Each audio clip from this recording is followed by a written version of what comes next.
Hi friends, ഈ കാടും പടപ്പുമൊക്കെ താണ്ടി എങ്ങോട്ടാണെന്നായിരിക്കുമല്ലേ നിങ്ങൾ ചിന്തിക്കുന്നത്. കാടും പടപ്പുമൊക്കെ താണ്ടി ഞാനൊരു പ്ലാന്റിനെ കണ്ടുപിടിക്കാൻ പോവാണ്. അത് വേറൊന്നിനുമല്ല കേട്ടോ, നമ്മൾ തോരൻ വെക്കാനായിട്ട് ഉപയോഗിക്കുന്നതാണ് കേട്ടോ. ഇതാണത് നമുക്ക് ഈ മഴക്കാലമൊക്കെ ആയപ്പോൾ നമ്മുടെ നാടുകളിലൊക്കെ അധികമായിട്ട് കണ്ടുവരുന്നൊരു സാധനമാണ് ഇത്.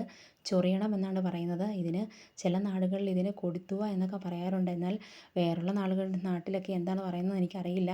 എന്നാൽ അങ്ങനെയുള്ള പേരുകളൊക്കെ എനിക്കൊന്ന് കമൻറ്റ് ചെയ്യണം കേട്ടോ. ഞങ്ങളുടെ നാട്ടിൽ ഇതിൽ ഈ രണ്ട് പേരുമേ എനിക്കറിയത്തുള്ളൂ. ഞങ്ങളുടെ നാട്ടിലൊക്കെ സാധാരണ പറയാറുള്ളത് ഈ രണ്ട് പേരുമാണ്.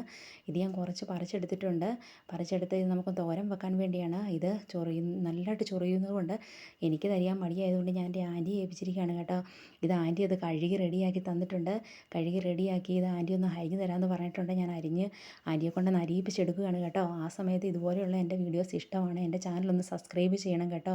ഇത് പുതിയ ചാനലാണ്. ഇത് ഞാൻ അധികം വീഡിയോസൊന്നും ഉൾപ്പെടുത്തിയിട്ടില്ല കേട്ടോ.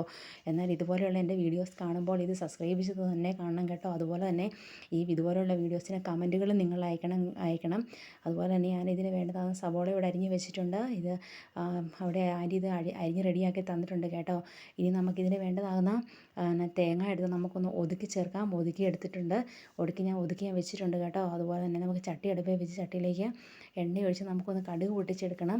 അതുപോലെ തന്നെ ഇതുപോലെയുള്ള എൻ്റെ വീഡിയോസ് നിങ്ങൾക്ക് ഇഷ്ടമാണ്, ഇതിനെപ്പറ്റിയുള്ള അഭിപ്രായങ്ങളൊക്കെ നിങ്ങളൊന്ന് കമൻറ്റ് ചെയ്യണം കേട്ടോ. എങ്ങനെയാണ് നിങ്ങളുടെ നാടുകളിലൊക്കെ ഇതിൻ്റെ പേരൊക്കെ എന്താണെന്നൊക്കെ ഒന്ന് കമൻറ്റ് ചെയ്യണം. എന്നാലല്ലേ ഞങ്ങൾക്കും അറിയാൻ പറ്റത്തുള്ളൂ നിങ്ങളുടെ നാടുകളിലൊക്കെ എന്താണ് ഇതിൻ്റെ പേരെന്നൊക്കെ പറയുന്നതൊക്കെ ഒന്ന് അറിയണ്ടേ. അതിന് വേണ്ടിയാണ് കേട്ടോ. അതുപോലെയുള്ള അഭിപ്രായങ്ങളൊക്കെ ഒന്ന് കമൻറ്റ് ചെയ്യണം കേട്ടോ. ഞാൻ എണ്ണയൊക്കെ കടുകൊക്കെ പൊട്ടിച്ചെടുത്തിട്ടുണ്ട്. അതിലേക്ക് നമ്മൾ അരിഞ്ഞു വെച്ചതാകുന്ന ഈ സവോളയും പച്ചമുളകും അങ്ങനെ തേങ്ങ ഒതുക്കിയതും എല്ലാം കൂടെ ഒന്ന് ചേർത്ത് കൊടുത്ത് ഈ അരിഞ്ഞ് വെച്ചിരിക്കുന്നത് ഇതിനെ നമുക്ക് അതിലേക്ക് ഒന്ന് ചേർത്ത് കൊടുത്ത് ഇതൊന്ന് വെന്ത് വരട്ടെ. ആ സമയത്ത് നമുക്കിതൊന്ന് ചെറുതായിട്ട് ഇളക്കി ഒന്ന് ഉപ്പുമിട്ട് അടച്ച് വെച്ച് കൊടുക്കാം. അടച്ച് വെച്ച് വെന്ത് വരുന്ന സമയത്ത് ചെറു തീയിലിട്ട് നമുക്കൊന്ന് വേവിച്ചെടുക്കാം. വെന്ത് വരുന്ന സമയത്ത് നമുക്ക് വേഗട്ടെ ഇത് അവിടെ ഇരുന്ന്. ആ സമയത്ത് ഇതുപോലുള്ള എൻ്റെ വീഡിയോസ് കാണുന്നവർ ഇതിൻ്റെ അഭിപ്രായങ്ങൾ അയയ്ക്കുക. ഈ ചാനൽ സബ്സ്ക്രൈബ് ചെയ്ത് തന്നെ കാണുക, എന്നെ സപ്പോർട്ട് ചെയ്യുക. ഇതുപോലെയുള്ള പുതിയ പുതിയ വീഡിയോസുമായിട്ട് ഞാൻ നിങ്ങളുടെ മുൻപിലേക്ക് വരുന്നതാണ് ഇനിയും. അതുപോലെ തന്നെ ഇതുപോലെയുള്ള വീഡിയോസിന് നിങ്ങളുടെ കമൻറ്റുകൾ അയയ്ക്കുക. ഇതുപോലെയുള്ള എല്ലാ വീഡിയോസും ഞാൻ ഇനി തുടർന്നും ഇതുപോലെയുള്ള വീഡിയോസ് ഇടുന്നതാണ്. അതുപോലെ ഈ സമയം കൊണ്ട് നമ്മുടെ കറിയൊക്കെ റെഡിയായിട്ട് വന്നിട്ടുണ്ട് കേട്ടോ. ചോറിനൊക്കെ കൂട്ടാൻ നല്ല ടേസ്റ്റിയാണ് ഇത്. അതുപോലെ തന്നെ പല എന്താണ് രോഗങ്ങൾക്ക് ഇത് ഔഷധ ഗുണമായിട്ട് നമ്മൾ ഉപയോഗിക്കുന്നതാണെന്നാണ് പറയപ്പെടുന്നത്.